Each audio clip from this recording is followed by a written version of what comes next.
TaylorMade have come a long way on their Carbonwood journey since the start of Stealth. Now we have the brand new Qi35 in hand, which TaylorMade are saying is more aerodynamic, it's going to give you faster ball speed, even more forgiveness, and with that adjustability, you're going to get even a tighter dispersion.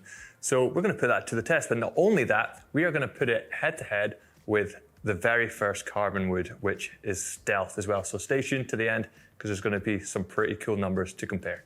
Now, the one thing you'll notice with the TaylorMade Qi35 drivers is, well, number one, they look awesome. I really, really like the way these look at a dress. It's got a nice matte finish behind it. Yes, it is very gray, futuristic. Not only that, no more colored faces. So if you were maybe you liked the shape of the Stealth 2 or the Qi, but the colored face was putting you off, don't have that problem anymore. But they look great, and I'm not gonna lie, I think these are gonna be, very, very appealing, especially on the shelves. Now, there is familiar tech. If you have played the TaylorMade drivers before, you will have heard of some of these kind of names and terminologies before. So you've got the speed pocket. Now, what that does is if you hit it low in the face, it's not going to spin as much, but you also have the carbon face. Now, this is a 4th generation. It's new and improved. It's going to give you better distance, forgiveness, and dispersion, especially on those mishits. You also have the new material called the chromium carbon. Now, this sits on the crown and has allowed engineers to make basically a bigger crown, which will increase that MOI. So what you'll see in the Qi35 in the core model is a slightly bigger head than maybe what you're used to. Now, if I was to put this up against, let's say, your core Stealth model, for example, which we will do, you'll notice the difference in size is actually quite dramatic.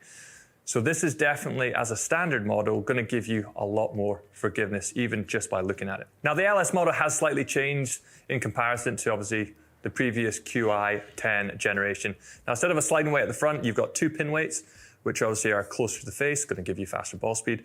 And then you've also got a weight at the back as well, which is going to help increase that MOI, make it a little bit more forgiving, and improve that kind of launch as well.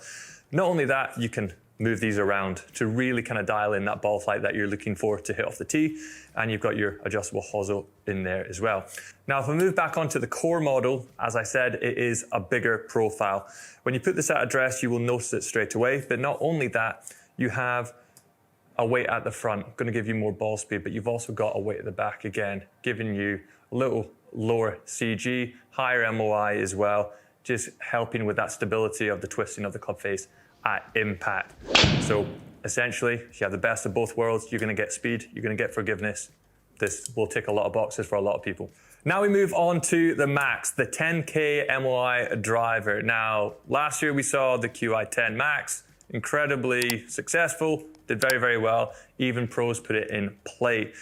This year, this has been new and improved. 4th generation face. Not only that, there's been 200 RPM dropped, taken off of those mishits across the face, so you're not going to see it spin up as much. So you're going to see longer shots, you're going to see straighter shots as well. So if you want forgiveness, this is going to pack a punch.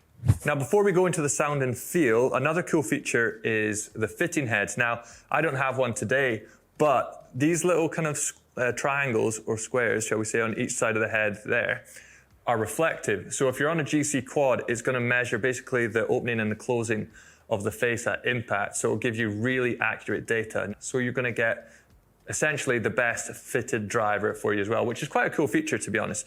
But we're going to dive in, we're going to hit them, see how they sound and feel, and then we'll go into the numbers. All right, up first is the Qi35 Max. I've got the Ventus Blue 7X shaft. This is the shaft I was fitted into when I was out at the Kingdom in California. So yeah, we're going to hit them. I'm going to use the shaft in all 3 heads. Make it fair. They're all 9 degrees as well. So you're going to see, hopefully, a consistency, but you will see the difference between each head as well. So let's give it a whack. Whoa. Tell you what, for a driver that is meant to go a little left, that feels unreal. That's really crisp and really solid. Good ball speed, not bad. Especially straight after lunch, we'll take that. Feels great though. Looks great at a dress. For a driver that's quite, a big head, it really does just make you feel like you're going to absolutely smash it. All right, up next is the core model, Qi35. Now this head shape is large, but With that largeness comes 9,000 or 9K MOI, shall we say. So loads of forgiveness in a standard model. And with the ability to obviously, move a heavier weight forward, you're going to get higher ball speed if that's what you're looking for as well. So let's give it a hit. Let's see how we go. I mean, that ball speed doesn't lie, does it?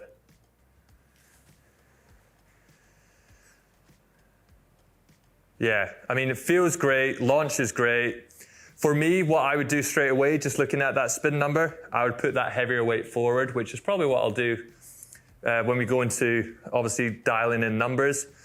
But even straight away, like I could put the loft down, I could put the weight forward. There's a lot of adjustability in that core model already, as well as forgiveness too.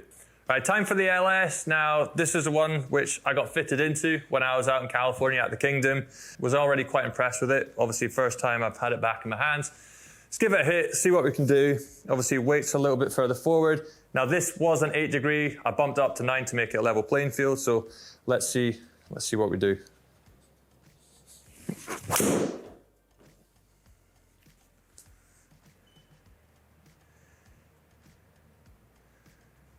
Is that ever going to come down? I mean, it's gone bloody miles. I blocked it a little bit, but I mean, the ball speed's amazing. Spin rate's low. It's what we want. Thing's a rocket launcher, if I'm really honest. Feels pretty good. It's not as solid as what I was expecting. That maybe because I hit it a little high in the face, but just shows you, even on a miss hit with that LS model, spin's still low, a little high in the face. It's gone absolute miles. Landing angle was great. Yeah, a lot of positives with that head already. All right, now we're going to put the Qi35 up against the Stealth. Now, the first thing you'll notice is this is obviously the core model. And if I put the Qi35 core model up against it, the difference in size is quite staggering. It really is like a massive, massive difference. But it just shows you how much, forgiveness, distance, aerodynamics, and that whole package combined has come. Let's see how they compare, and let's just see how far the Q35 has come in comparison to Stealth. Okay, so the Qi35 drivers, I absolutely love them. They're very, very impressive, and I think they've come on leaps and bounds since Stealth as well. If we look at the Stealth numbers, I'm still able to move it, obviously, with some pretty good club speed. The ball speeds are still pretty impressive, but the one thing that really stood out was just how kind of like different in dispersion. If we look at this kind of bigger line here, that's the Stealth. So you can see how much bigger that is. Now, if we start moving into the max, these are the ones here, 1, 2, 3, 4, 5.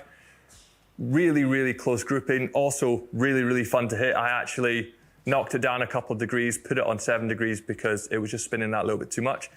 And I was able to get a really, really nice grouping. Not only that, 190 ball speed, 330 yards carry. It's a really good spin with 2,550. Super easy to hit, especially off those miss hits. I was finding that, I could shape it if I wanted to, but if I miss hit it, it was coming back nicely into the center of the fairway as well, just with that twist face technology. Now, if we move on to the core model, again, the club head just creeps up in speed. So we got 132 in comparison to Stealth of 130, an extra 2-3 mile an hour quicker as well in ball speed, and 4 or 5 yards further in carry. But not only that, if I just click on to core here, the grouping across the board and the consistency and distance is really good. Now, I actually struggled a little bit with the core model and actually found the max a lot more consistent for me, which is not usually the way I would expect it to go. But if we move on to the LS, which is the one which I would probably put in play and game, it was a lot straighter. Like I cut these ones a little bit lower in the face, but they're still dead straight. These ones are out the middle. And this one just kind of moved a little bit too much to the right, which is just a slight mishit. But again, consistency and speed, really, really good. 196 ball speed, 342 carry, spin at 2,300. And with all that adjustability in the head, you can take the loft down, you can move the weights around, you can put more weight in the toe, you can put more weight in the heel, and you can really dial in that flight even more. I just think the Qi35 is very, very impressive. I think with all the adjustability and the ability to move weights around in the head, I think you can really dial in the perfect head shape and ball flight depending on whatever level. Obviously the max is your 10K MOI. So if you are a little bit inconsistent with your ball striking and like to hit pretty much all over the face, that's going to be a great option. Very, very forgiving, great speeds, great aerodynamics. It's got the whole package. If you're wanting something which is giving you the best of both worlds, I think that new core model with the slightly bigger head shape, higher MOI, and the ability to move, you know, the weights heavier to the front or heavier to the back. There's just so much option there as well, giving you the best of both worlds. Now, if you want something super low spinning and you're a high swing speed player, the LS is going to be a great option. Loads of adjustability in that head, especially in the hosel. 2 weights at the front and the weight at the back. You can really play around. And again, like I said, dial in that ball flight. If you haven't already, remember to hit that subscribe button. Give us a like because we've got more driver reviews coming up this year. And on that note, I've been James from Bunkered. We'll see you next time.